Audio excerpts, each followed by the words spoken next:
हरे कृष्णा, राधे राधे। कृष्ण भक्तों, कैसे हैं आप सब? उम्मीद करता हूँ कान्हा जी और राधा रानी की कृपा से आप सब बहुत अच्छे होंगे। तो आप सबका मेरे YouTube चैनल में बहुत बहुत स्वागत है। तो आज हम पढ़ेंगे कार्तिक मास का 8वां अध्याय। तो इस वीडियो को फुल वॉच करिएगा। जय श्री श्याम, जय श्री कृष्णा। तो चलिए शुरू करते हैं 8वां अध्याय। तो यहाँ से तो नारद जी कहने लगे कि हे राजा पृथु, जलाधर ने हमारा बड़ा आदर और सत्कार किया। भक्ति भाव से पूजन करके कहने लगा कि हे महाराज, आपका कैसे आगमन हुआ और मेरे लिए क्या आज्ञा है। हमने कहा कि दैत्यराज, मैं कैलाश गया था। वहाँ पार्वती सहित अवधूत शिव और उसका वैभव देखो तो चकित हो गया कि क्या ऐसा वैभव भी किसी का भी हो सकता है। ऐसा विचार कर तीनों लोगों को भ्रमण करता हुआ यहाँ पर आया हूँ। यहाँ आकर तुम्हारी सिद्धि भी देखी है। तुम्हारे और शिव के वैभव में और कोई अंतर नहीं है, किंतु तुम्हारा वैभव स्त्री रहित है। भस्म लेपन करने वाला रंग रहित कामदेव के शूत्र शिव के पास स्त्री रतन जैसी पार्वती है। वैसी यद्यपि तुम्हारे पास अनेक सुंदरियां हैं, परंतु उनमें से कांतिकाम पर पार्वती की तुलना कोई भी नहीं कर सकती है। नारद जी कहने लगी कि हे राजा पृथ्वी, हम तो इतना कहकर वहां से चले आए, परंतु जलाधर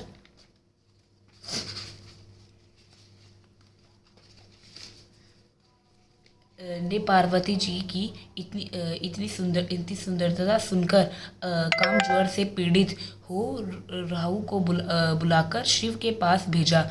राहु उसी समय चंद्र के समान उज्जवल कैलाश को काला करता हुआ द्वारपाल नंदी द्वारा रोके जाने तथा शिव के सामने उपस्थित किए जाने पर उनसे बोला कि हे शिव, तीनों लोगों के नाथ और सब रत्नों के स्वामी जलाधर की आज्ञा सुनो।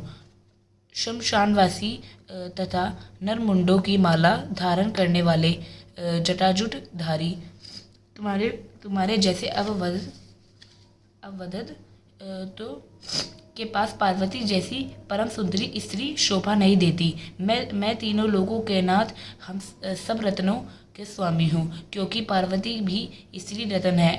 अतः वह मेरे साथ ही शोभा दे सकती है। तेरे जैसे भस्म धारण करने वाले योगी के पास नहीं रह सकती। नारद जी कहने लगे कि राजा पृथ्वी, राहु के इतना कहते ही शिवजी ने अपने बकुटी बोहे में से एक अति भयंकर पुरुष को उत्पन्न किया, जिसका सिंह समान मुख, जलती हुई अग्नि के समान लाल नेत्र और शरीर पर खड़े हुए बड़े बड़े बाल थे। उत्पन्न होते ही जब वह राहु को खाने के लिए आगे बढ़ा तो राहु भयभीत होकर कहने लगे कि हे शिव, मैं ब्राह्मण हूँ और दूध भी, अतः तुम मुझको मत मारो। ऐसा कहने पर शिव ने राहु को पकड़कर आकाश में फेंक दिया।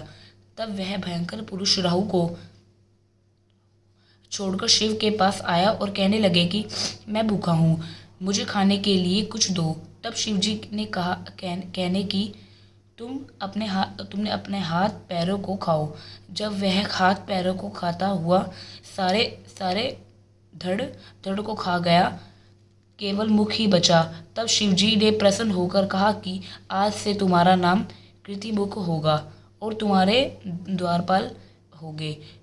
पहले तुम्हारी पूजा होगी, तुम्हारी पूजा बिना हमारी पूजा निष्फल होगी। उधर राहु आकाश में जाकर बर्बल देश में गिरा। राहु की ऐसी दशा सुनकर जलाधर को बड़ा क्रोध आया और वह दैत्यों की 1 करोड़ सेना लेकर अपनी पुरी से बाहर निकला। बाहर निकलते ही सामने एक आँख वाले शुक्राचार्य राहु मिले। इनकी अतिरिक्त और भी अनेक अपशुकन हुए, परंतु वह रुका नहीं। तब दैत्य सेना सारे आकाश में छा गए।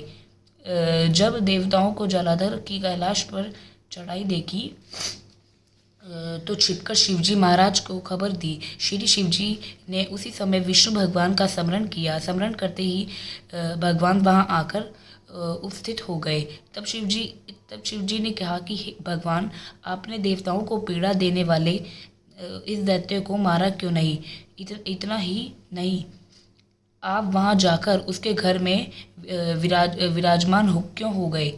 तब विष्णु जी कहने लगे कि यह आपके अंश से उत्पन्न हुआ है और लक्ष्मी जी का भाई है, इस कारण हमने नहीं मारा है।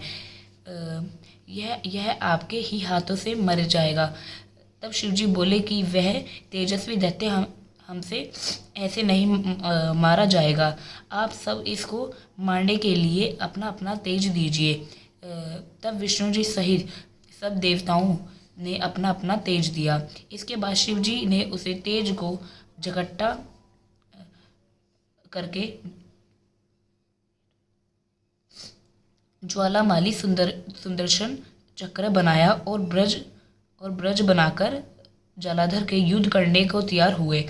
शिवजी को भूत गणों की सेना में समृद्ध देवगण श्री आकर सम्मिलित हो गए। उधर कैलाश के निकट जलाधर अपनी सेना लेकर आ पहुंचा। इधर कीर्तिमुख, अनंधी आदि सब गण को देव सेना भी मैदान में आ डटी। जब जलाधर और देवताओं को ऐसा संग्राम होने लगा और दैत्यों की शिवगण बुरी तरह से मारने लगे। गणों की इस मार से घबरा कर दैत्य सेना भागने लगी। दैत्य सेना को इस प्रकार भागते देखकर जलाधर के सेनापति शुंभ और निशुंभ तथा कालनेमी आगे आए। इनको देखकर दैत्यों ने अनेक प्रहार किए, जिससे देव सेना मार खाकर भागने लगी।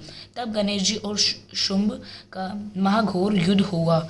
इस बार अपनी सेना को भागती देखकर जलाधर सव्य रक्ष क्षेत्र में आया। देव सेना की ओर से वीरभद्र अनेक प्रकार को प्रहार जलाधर पर करता रहा। तब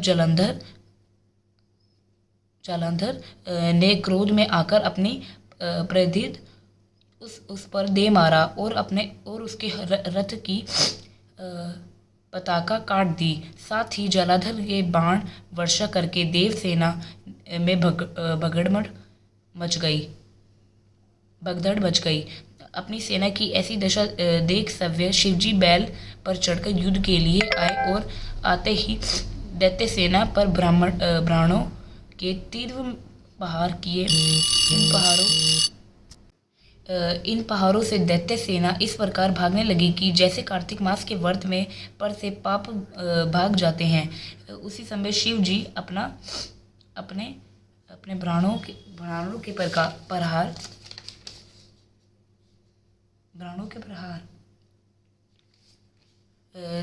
से खड़गोमा का सिर काट कर पृथ्वी पर गिरा दिया। तब जलाधर के महाघोर ललाकर की तो शिवजी ने उसके रथ के घोड़ों और सारथी को भी मार गिराया। तब जलाधर पैदल ही अपना खड़ंग लेकर शिवजी की ओर दौड़ा। शिवजी ने तक्षण का एक मुक्का अपनी उसकी छाती में मारा, जिससे वह कुछ विहल हो गया। इस प्रकार दैत्य ने देखा कि शिव अंज है, तो उसने गंधर्व माया रची। गंधर्व और अप्सराएं नाचने और गाने लगी। शिवजी भी इस माया ने फंसकर नाचने और गाने लगे। जलंधर दैत्य श्री शिवजी को माया में फंसा देखकर महादेव जी का एक रूप धारण करके पार्वती जी के पास गया और पार्वती जी का रूप देखकर कामांध हो गए।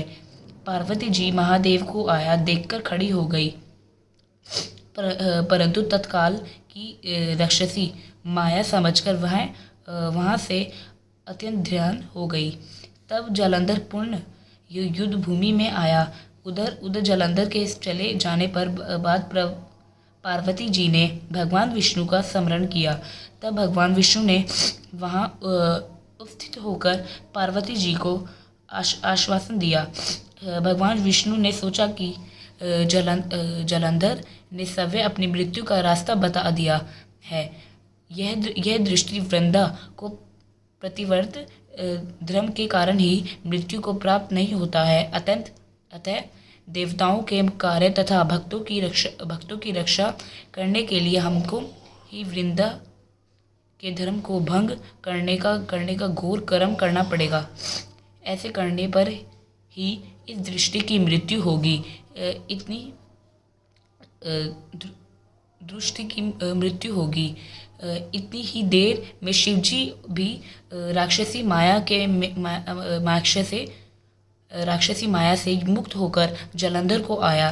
देख उसके साथ युद्ध करने को उगत हुआ और उस पर अनेक ब्राह्मणों से प्रहार किया। तो यहीं पर हमारा कार्तिक मास का 8वां अध्याय समाप्त होता है। हरे कृष्णा, राधे राधे। श्रीमद् नारायण नारायण हरि हरि।